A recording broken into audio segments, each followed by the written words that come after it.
I'm with Russ, and we are at the Paul Bunyan Show. Paul Bunyan Lumberman Show, Lumberjack Show, the show. Yeah, this is where everybody wants to be. Yeah, and so I'm going to do a little question answer type thing with a few guys. I didn't study though. You didn't? No, no studying needed. People that are in the industry, people that have been around, people that are growing an actual firewood business. And this is something for you guys just getting started, or people that are at a point where you need to make a improvement or change in your process, or you're looking for new equipment. And the question I have for you, what 3 things have you done that have been the biggest thing in your business as far as advancement, changes, or improvement, or that kind of thing? So the biggest thing I did with my business to separate ourselves away is we went after a restaurant wood market.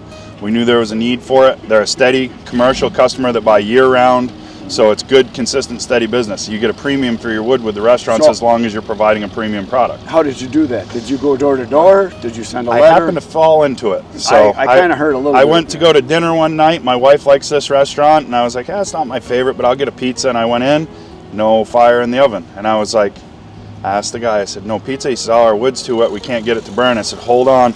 I ran out to the truck. I had barbecue samples for another barbecue restaurant in town that had just opened. I gave them all 4 bags I had and a fire starter, and I said, I'll have another beer. I said, here, try this. Yeah. And they tried it. 6 o'clock next morning, phone rings. It was the manager of the restaurant. She said, how quick could we get 2 cord? I said, 45 minutes.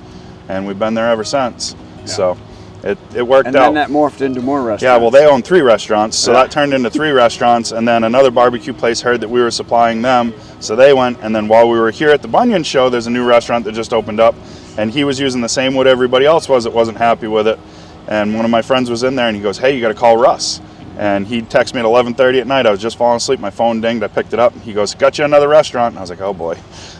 So give people an idea of what kind of volume that's going to be on a monthly basis. So that on a monthly basis for us figures out to right around 20 cord between all the restaurants that we have. 20 full cords a month. That's at a premium. So we charge $325 for our regular home heating wood, green, just dumped to the customer. Mm-hmm. The restaurant wood is $500 a cord stacked. Because it's dry, ready to burn. It's dry, ready to burn. It's all split small. And a business wants one thing: good product. Well, several things. They want really good product right now that's going to work where they don't have to worry. Yep, because the guy that was selling to them before, the pieces were way too big for the wood-fired oven, so it took too long for the heat to build back up after they put wood in. Yep. When we first brought him the small split stuff, the chef looked at it, he goes, that ain't going to work, boss. And I was like, try it. He tried it. Because it was dry. I came and checked on him a few days later. I said, how's that working? Just right. He said, we like that. So I said, okay. So that's what we did. But yeah, that was the biggest thing we did to grow our business, was get away from competing with all the other bulk firewood suppliers. Mm-hmm. Where I am, we've got fly-by-night guys. Well, we got giant crews by us that do thousands of cords a year, and I can't compete with them with our small operation because they're moving volume, so their prices are lower. They're buying stumpage themselves. It's a whole different ball game. Right. So we went after the restaurant market. As far as equipment goes, even though I have some really nice stuff, my firewood conveyor is my favorite piece of equipment that I ever got. Conveyor? You do not realize how much chucking wood is hard on your elbows and shoulders. Yep. Well, I got the conveyor, and the first time we used it, I was like, holy smokes, why did I not do this sooner? I was talking to a guy yesterday, and he was buying his 3rd conveyor. He says, I found out something about conveyors. He said, it's the same as chainsaws. The right number to have is more. Yeah, no, the conveyor that was the best thing. Mine broke a couple weeks ago, and I needed to wait for some parts. And we did it the old school way for a few days, and I'm like, holy smokes. Yeah. I took half a day and put it back together because I didn't want to throw any more wood. Well, you're buying time, number one, because you can move wood faster. Yep. You're saving your body, which enables you to get more done faster. So you're buying time, saving your body. Yeah, it's a game changer. The last thing that I did for my business, I'll bring in right here. As I figured. I found some really good help. So for those of you that watch my channel, you know Kevin and you see Gramps. Gramp doesn't travel. Yeah. But Kevin, he needed some extra money one day, and he showed up, and he's never left ever since. So it worked out great. He's pound for pound, I would put him against any wood hound in the community. He's 110 pounds soaking wet, but the guy just works his butt off. So makes a huge difference. Help is huge. Yeah. Help is huge. When people think they don't want to hire someone or have people help them, extra hands are everything. Even part-time. So like we do between 600 and 1,000 cord, depending on how it breaks up every year. We have 2 people that custom cut and split wood for us to dry. All our restaurant wood we don't even produce. Our restaurant wood comes from 2 other suppliers. Mm-hmm. We buy everything that they make. Mm-hmm. So they didn't want to deal with customers anymore, but they still wanted to make firewood. So they said, well, how much do you want? I said, whatever you make, we'll buy. So we use John. They've seen him in our videos, and we use Robert. Mm-hmm. and they do all of our restaurant wood for us. So Yeah. the rest of what we do is just green bulk home heating wood that comes out of our yard. That's awesome. That's So. awesome. Well, there you go. There's some lessons from a guy who's been around the block several times. Yeah, we got big, we got small, we got big again, and now we're staying medium. Medium is good. You got to find your comfortable place. The last thing I would say is don't put yourself in debt for a firewood business. The margins are too small. Save your money. Figure out what your cost is per cord. Take half of that profit, put it into an account. Keep saving it. Keep saving when you've your got money. enough to get the new dump trailer, the new splitter, whatever it is, then buy it. Right. A lot of people, when I ask them this question, their common answer is going to be, oh, when I bought my dump trailer, oh, when I bought my processor, when I bought my elevator, which are good answers, but it's the little things that make a big difference. And the thing is when you buy those, if you buy right, buy the right piece of equipment. It doesn't have to be new either. Right, and at the right time, Yep. when you need it, when it's going to save you time, it'll make you money. And then when you make the money, you can then upgrade. Exactly. But working And with it. Awesome. Find a Kevin. Yeah, find a Kevin. Thanks so much. Appreciate Russ. you. Kevin, keep stacking, throwing, chucking. Good job. There you go. Here I am with Joe, the man, the myth, the legend, Mr. Ohio himself. Probably going to run for governor. I'll just raise your taxes. Don't worry about it. I have one question for you. Yes. And this is, you can answer it as detailed or as simple as you want. Okay. What 3 things have you done with your firewood business that have been the biggest game changers as far as the quality of your business, the business growth, the biggest improvements, more production, whatever you want to answer? Yeah. 3 things. 3 things. That's number 1. Yeah, well, the first one's easy. That's getting a website. Absolutely. It totally separates you from all the other people in your area. You got to have a website. You can just brand yourself. You can determine how you are viewed in other people's eyes. Website. But then the second thing would be branding too. You know, having the shirt. I kind of realized that I'm not a firewood producer as much as I am a firewood delivery service. It's about sales, sales, sales. And everything that I was doing to increase my sales revolved around brand, that website, separating myself from everyone else. So, you know, buying a delivered firewood is like trust. And I mean, I guess in the eyes of the customer, I'm no better than anyone else. But when you project that image with professionalism, nice looking trucks, it pays off. I think you and I would agree on this 100% that most people that are in the firewood industry tend to be cavemans with a chainsaw, which really we are. Sure. But they don't have the personality. They don't realize it's customer service more than anything that matters. Yeah. People want to be taken care of. Well, that too, but that may be just what they want to do and enjoy it. But I had taken that pivot from just doing it for fun to making it a career. Right. So here I am. Yeah. Number 3, oh boy, I don't know. I think it was buying the Yappa 405. It is, you know, okay, I mean, the machines are what brings us into this whole thing because they're just so much fun. But you bought time with it. I got the correct machine because I had 2 previous processors and I just kept, you know, paying them off and buying and trading it in on the other one. And so the Yappa 405 is number 3 and it's just awesome. It just makes the correct firewood for me.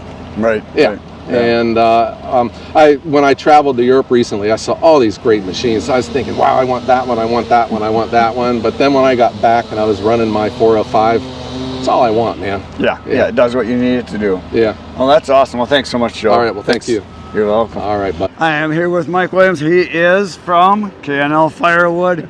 Awesome guy. Hello. He has a firewood business, but you have a regular job, so firewood's your side thing. Correct. But you do a lot, and you've been doing it for quite a while. Yep. Since COVID. Yeah. What's are the 3 things you've done with your business that have been the biggest game changer? Is it equipment? Is it people? Is it processes? What thing has made the biggest difference? 3 things. 3 things that made a big difference. I honestly, I think, kind of following your footsteps, if you split small, I think that sells more than anything. I think it's quality over quantity.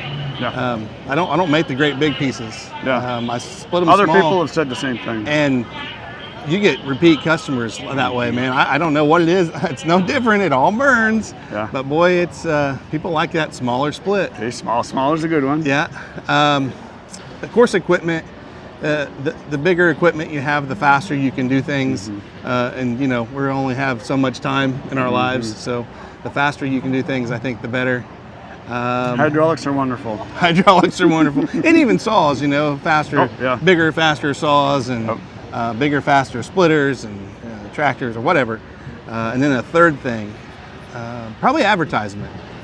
We did a website probably 2 years ago, and we get a lot of traffic through that. I know a lot of people use Facebook or some other, you use Craigslist some, but I think advertisement is good, and then word of mouth is the best. Yeah, You know, yeah. So that's it. Getting referrals is huge. Yeah. Huge. Having repeat business and then getting referrals from those repeat people is huge. Right. I've got some of my best customers from customers, but the customer that referred me to another person, that customer might only buy one face cord a year, but all of a sudden they got a friend that heats with wood and they're buying, Yeah. 4 dump trailers a year. Yeah, It's yeah. just, you never know. That's why Yeah. you can't, I always say, treat everybody the same, treat them as good as you can, because those little ones sometimes turn into big ones. Sure, I've got a guy right now that I offer a $25 stack. It's real small. It's like 7 square feet or whatever. He comes out to the house, buys it from the roadside stand, yada, yada, yada. I'm out. Right. So he called the other day and said, how much is a cord? So he just wants to buy a whole cord now.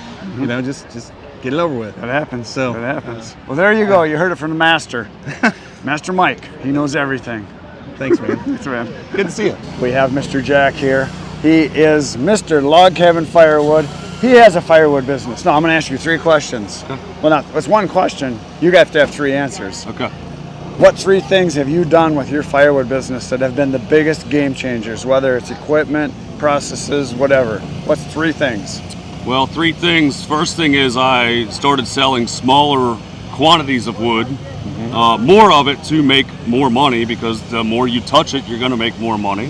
The equipment, my back's not getting any younger. I always wanted an Easton made, and then YouTube watching this guy made me find a used Easton made local to me with a log lift that saves my back. Oh, yeah. And then having a good chainsaw. I'm a steel guy. The 500i has been, I don't like using the word game changing because it's like played out, but it's literally game changing for me because I cannot adjust carburetors manually. I always blow a saw up when I start touching it. Yeah, I like a lot of the auto-tune stuff too. So bigger saw, hydraulics with your splitter, and smaller wood. Those 3 things are basically made your business better. Yep. And what would you like to change next? What do you think's the next? I just want to sell more. Sell more. That's all I want to do. I literally just want to sell more. But having a full-time job, this is just a hobby for me. Okay. This isn't something I'm. No, you do pretty good though. I want to do 40 cord a year. I think I did 30 this year. Yeah. And that's a lot of wood for a one-man operation. Oh, yeah. A cord of wood is a lot of wood, and not a lot of people realize that. No, and that's why really in the wood industry, in my opinion, we should all get together and just say, hey, this is the minimum. Yeah. Because there's a lot of guys that work for free basically, or give it away, or losing money. Yeah. And it's like, it's frustrating because really, to me, there should be a price that's like, this is the beginning point. And then separate yourself by your service and quality, and that's about it. But there's so many people now that are part-time guys because they've got free wood, and it's hard. I don't think I'd ever go full-time in firewood because there's no benefits in it. I gotta have. I'm looking forward to a pension. I know 3 or 4 businesses that do very, very well. Yeah. Aren't Forest Products up in Anago. They do 500,000 bundles a year. They do over $2 million in sales a year. But how would I get into something like that? I don't have millions of dollars to buy a piece of property somewhere. He bought a small piece of property, just kept doing improvements. Every time he made money, it took him 20, 25 years to get there. Sure. But now they got their own, they literally have their own Tiger Cat processor for going in the woods. They buy their own timber. They've got accounts they sell to box stores. I mean, they built it from the ground up. It can be done. There's definitely money to be made, but I don't know how I would personally be able to do that. That's a big jump. Right, and you got a good job with a good pension and all that. So yeah, but it could be done. It's possible. Well, there you go. Thanks so much, Jack. Thanks, bud. It's good seeing you. Good seeing you too. There you go. I'm here with Mr. Scheib, the man. What's going on, guys? So I have a question for you, and you have to give me 3 answers. Okay. What 3 things have you done with your firewood business that have been the biggest change or biggest improvement, game changer type thing? What 3 things? Whether it's processes, equipment, whatever. What 3 things have been the biggest change for you, biggest improvement? Well, I guess the number 1 thing would be having a conveyor and piling it instead of stacking. That saves a lot of time, obviously. The bags sell good. Yeah. I mean, for me, the bags are a good choice. You know what I mean? I mean, people like to wrap them. I like to bag them. You know what I mean? So and If that works for you, do it. and not delivering. Like all my sales are right to at you. my house. Yep. I don't have to go anywhere. That's nice. the best part. You know. You don't Well, have and that you're much gone a time. lot too, though. Yeah. So yeah. Yep. What about equipment? What's other? You said conveyor, but what other Conveyor. equipment has been big? 1222 at the box wedge. I mean, that's a game changer. Yeah. Like once the wood's in there, I don't touch it. Right. Right. Until I'm selling it. Right, You know what I right. mean? So Yeah. that's awesome. So, not stacking, piling, the splitter, and then having your own location where they come to you. They come to me. I don't have to go to them. There you go. Those are 3 good ones. Well, that's awesome. Keep cutting. Yeah, Thanks, man. my good man. See you guys.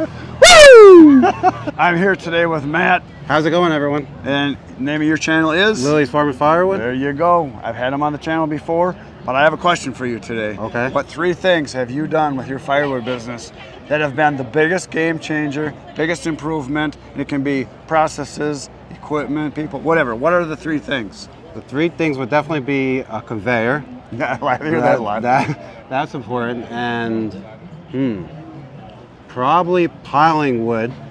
Save But I time. still stack wood, but definitely piling wood, because the guys can just keep going, and then we move the conveyor and the splitter up and just pile in rows. Right, right. And then the 3rd thing is, I don't know if I have a 3rd thing. You said guys. My guys. That would be the thing, I yeah, think. I did bring my guys on to split more wood. Yeah. So that- your that guys could- that work for you in your regular crew because of your landscaping, you got them some extra Yeah. work or side things so Yeah. they're not idle. Yeah. But having So- extra hands is huge, isn't Yeah, it? so like 3-4 days we're really busy during the week Yeah. landscaping, and then they are always 1 day a week we're splitting wood. And once the season comes down and the leaves stop falling off the trees, I'll have them split all the wood. Do they look forward to days in the wood yard where it's not with customers and they can just They like it, but I feed them well at lunchtime. We cook a lot of steak and stuff. so your bribery it works. Yeah, so they love lunchtime, and then I cook like a bunch of steaks or chops or whatever, and getting back to work. They come for lunch pretty much. Nice. They like, and then after we quit at 2-3 o'clock because Oh, their nice. stomachs are full and they get tired. There Which you go. that's okay. So guys, not stacking, piling, and what was your other one? The conveyor. The conveyor. Conveyor. Those Yeah. are good reasons. Those are good reasons. We'll keep cutting, my good man. Thank you.